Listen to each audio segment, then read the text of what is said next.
Salut à toutes et à tous et ravi de vous retrouver pour une nouvelle édition de la Minute Quintet. Avant d'aborder le Quintet Plus de ce mardi 10 juin, on va bien entendu revenir sur celui de dimanche qui a vu la belle victoire de Chica de Ciudad. C'est vrai que la favorite, Avenue Montaigne, a eu des soucis, c'est peut-être même blessé. Et au final, Chica de Ciudad, une attentiste, en a profité. Elle a fini vraiment dans une belle action pour venir s'imposer tout à la fin. En tout cas, parmi les bonnes réponses, celui qui a été tiré au sort pour remporter un mois d'abonnement au Prono VIP sur le site turf-fr.com, c'est tout simplement Benjamin Basson. Bravo Benjamin. Pour avoir droit à votre abonnement gratuit d'un mois, il vous faut tout simplement envoyer un mail à notre service client. L'adresse s'affiche en haut de votre écran. david@turf-fr.com. Vous lui envoyez un petit mail pour lui dire que vous avez gagné. Il se fera un plaisir de vous créditer ce mois gratuit. Merci à tous une nouvelle fois d'avoir participé. On remettra ça bien entendu dimanche prochain. Avec un peu de chance, ce sera même le prix de Diane. La semaine dernière, c'était le prix du Jockey Club. 2 semaines après, en général, le prix de Diane. S'il y a suffisamment de partants, en tout cas, on en reparlera. On aura le temps de faire le tour. On va passer maintenant au Quintet Plus de mardi, qui fait également la part belle à des poulains et pouliches de 3 ans, comme lundi à Compiègne. Sauf que cette fois-ci, c'est du côté de Saint-Cloud avec une nouveauté, les horaires d'été qui prennent le pas, puisque ce sera la 7ème course du programme, le prix de Fouilleuse, prévu à 18 h, qui sera support de Quintet. Donc comme j'ai dit, des poulains et pouliches, 1400 mètres à parcourir sur la piste en gazon du Val d'Or. Donc voilà pour le plateau et pour les détails techniques. Alors c'est vrai que la course a l'air assez ouverte. Déjà que celle de lundi était ouverte, celle de mardi, j'ai vraiment l'impression qu'elle est encore plus compliquée. J'ai quand même fait confiance au numéro 9, NoFix, qui a vraiment franchi un cap depuis qu'il est muni d'œillères australienne. Deuxième lors de son premier essai avec cet artifice du côté du Lion d'Angers. Puis en dernier lieu, il a terminé deuxième de la course entre guillemets référence. Ils ne sont que 3, je crois, à avoir participé. Ouais, c'est ça, ils ne sont que 3 à avoir participé à ce quintet qui avait lieu sur l'hippodrome de Longchamp. C'était sur cette distance. Il terminait deuxième, il partageait la deuxième place d'ailleurs avec Tywin, qui va lui évoluer dans la seconde épreuve de ce quintet. Toujours est-il que NoFix, il prouvait qu'il était compétitif à ce niveau-là. Il a visiblement de la marge, il est capable de le faire en 38,5. Donc voilà, moi j'ai fait confiance, il coche à peu près toutes les cases. Le terrain devrait être assez souple et je pense pas que ça le contrarie, bien au contraire. Donc à mon sens, c'est un concurrent qui va certainement remporter son quintet d'ici peu, et pourquoi pas même dès ce mardi. Ensuite, j'ai retenu le numéro 6, Prince au Bois, qui a montré qu'il avait encore de la marge. J'ai encore une fois suivi la ligne de la course du 15 mai, dans laquelle NoFix terminait deuxième. Prince au Bois terminait quatrième, montrant à cette occasion qu'il avait encore de la marge après sa victoire de handicap du côté de Longchamp déjà le 24 avril. En tout cas, clairement, il progresse. Il est associé à Jérôme Moutard. Il a un bon numéro dans les stalles de départ. Voilà, il a déjà bien fait sur ce parcours également. C'est un avantage. D'ailleurs, il adore la piste de Saint-Cloud. Il a couru 2 fois sur ce parcours, une 3e place et une 4e place. Donc voilà, et deux 4e places, pardon. Il a couru 3 fois sur ce parcours et 5 fois sur l'hippodrome de Saint-Cloud. Donc vraiment un cheval qui connaît bien cette piste et qui, avant le coup, a pas mal d'arguments à faire valoir. Pour moi, c'est vraiment une bonne base avant le coup. Ensuite, j'ai retenu en 3e position le numéro 3, Mevez. C'est un poulain que j'aime beaucoup. Alors c'est vrai que sa seule sortie de l'année, c'était début avril. Il n'avait pu faire mieux que 5e d'une course à condition. Maintenant, c'était une rentrée après de nombreux mois. Alors même s'il aime courir sur sa fraîcheur, là ça faisait quand même quelques mois. Depuis, il a pris encore de la fraîcheur, mais 2 mois et demi à peine. Je trouve que c'est vraiment mieux pour lui. Il a prouvé qu'avec un tel écart entre 2 courses, il est capable de bien faire. C'est son premier essai sous l'entraînement de Mauricio Adelcher Sanchez. Mais visiblement, il donne satisfaction. Il a été baissé d'1 kilo, il est en 41. Au vu des lignes qu'il a et de ce qu'il a réalisé, notamment l'été dernier à l'âge de 2 ans, je trouve qu'il a une belle carte à jouer. En tout cas, je pense que pour ses premiers pas dans cette catégorie, il est capable de frapper un grand coup. Ensuite, j'ai retenu en 4e position le numéro 5, Stunning Angel. Alors, c'est une pouliche qui fait à peu près toutes ses courses, mais qui a surtout beaucoup d'expérience. Elle a couru déjà presque 20 fois.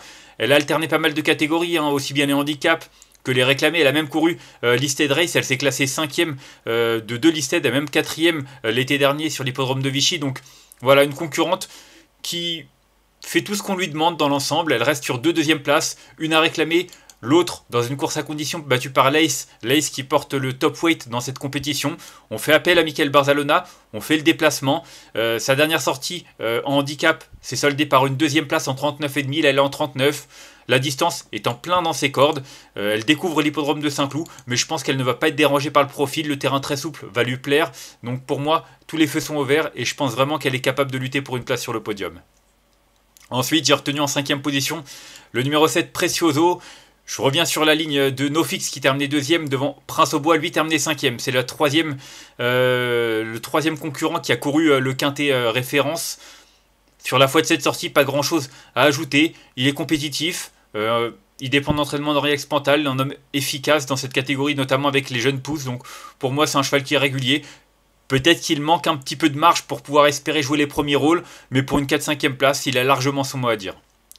Ensuite, j'ai retenu en 6e position le numéro 2, Valmaca. J'aime bien cette Valmaca, hein. C'est une concurrente qui vient de se classer 2e d'une classe 1 hein, sur l'hippodrome d'Angers. Alors, il n'y avait pas beaucoup de monde, hein, il n'était que 7 au départ. Auparavant, seulement 7e d'un quintet référence entre guillemets, puisque Lace s'était imposé devant Fame, Valmaca, The Doctor ou encore Stolen Kiss. Ils sont 4 à 5 à avoir couru ce quintet. Maintenant, je pense qu'elle est capable de faire mieux, cette concurrente. Je pense que Valmaca a un petit peu de marge, même si en 42, elle n'en a pas non plus une tonne. Elle est régulière, elle est courageuse. Son entraîneur est loin d'être négatif. Elle retrouve Hugo Beignet, donc attention. Elle est plutôt bien placée dans la stalle de départ. Je pense que ça peut être un outsider très séduisant dans ce quintet. Ensuite, j'ai retenu en 7e position le numéro 10, Fame. Je parlais de la ligne, hein, de la course remportée par Lace. Fame terminé 6e devant Valmaca. La ligne est bonne. C'est une concurrente qui adore attendre et venir sur les autres pour finir. Elle a un bon numéro dans les stalles de départ. Elle vient de bien tenir sa partie dans une course à condition du côté de Dieppe. Voilà, c'était une épreuve qui était quand même assez bien composée, même si là, elle monte un petit peu de catégorie. En tout cas, je pense vraiment qu'elle a une belle carte à jouer et qu'elle va sans doute afficher des progrès sur sa seule tentative dans les handicaps. Donc pourquoi pas pour une place. En tout cas, elle a l'air d'être brave et de faire tout ce qu'on lui demande. Donc ça peut suffire pour une 4-5e place. Et enfin en 8e position, j'ai retenu Lace. Alors c'est assez difficile de savoir de quelle marge il dispose, hein. Il a remporté son quintet le 24 avril, dominant quelques éléments qu'il retrouve. Il a dans la foulée remporté une course du côté de Dax en battant Stunning Angel. Donc la forme est là. Maintenant, il porte quand même pas mal de poids, 60 kg. Je trouve que ça fait beaucoup. Ça peut être un petit peu rédhibitoire. En tout cas pour la victoire et les premières places, pour moi ça l'est. Maintenant, s'il venait à repousser ses limites et à terminer 4-5e, il n'y aurait vraiment pas à crier au scandale. En tout cas, voilà, étant donné les conditions qui sont moins avantageuses, j'ai préféré retenir un petit peu plus loin et en fin de combinaison. Et enfin, en cas de non partant, j'ai retenu le numéro 14, Hématite, qui est chuchoté, hein. C'est une concurrente qui a visiblement franchi un palier avec le port des œillères australiennes, deuxième d'un réclamé l'avant-dernière fois, et puis en dernier lieu, elle a remporté la deuxième épreuve hein, du quintet référence dans lequel Nofix terminait deuxième. Elle remportait de son côté la seconde épreuve, du coup, elle monte de catégorie. Maintenant, elle a beau avoir été pénalisée de 5 livres, on ne sait pas trop quelles sont ses limites. Elle est associée à Christiane Demereau, un homme en grande forme, bien placé dans les stalles de départ. Attention, c'est un de mes regrets avec The Doctor, mais si elle vient à repousser ses limites, la voir à l'arrivée n'aurait rien de surprenant. On va faire un petit récapitulatif de ma sélection avec le numéro 9 que j'ai retenu devant le 6, le 3, le 5, le 7, le 2, le 10 et l'As. Et en cas de non partant, le numéro 14. En conseil de jeu, c'est pas évident. C'est vrai que le 9 offre pas mal de garanties dans le sens où il coche un peu toutes les cases. Le 6, Prince au Bois, c'est un petit peu le même cas puisque après avoir remporté son handicap, il a prouvé dans le quintet référence mi-mai qu'il était capable de bien faire malgré la pénalisation au poids. Et puis le 3 est Mevez. J'adore sa candidature. Je pense vraiment que c'est un poulain qui est capable de se révéler dans cette catégorie, mais comme je l'ai dit, c'est une course qui est bien entendu très ouverte. On le sait avec les poulains et pouliches de 3 ans. On peut avoir des surprises et c'est possible que ce soit le cas avec ce quintet. On va se quitter là-dessus. Moi, en tout cas, je vous remercie d'avoir suivi cette nouvelle édition de la Minute Quintet. Si vous avez aimé cette vidéo, n'hésitez pas à la liker, à la partager ou encore à vous abonner à notre chaîne YouTube en cochant la petite cloche pour être au courant des prochaines vidéos. Nous, on se retrouve du côté de Caen mercredi avec les trotteurs. D'ici là, je vous souhaite une excellente journée et de bons jeux à tous. Bye bye.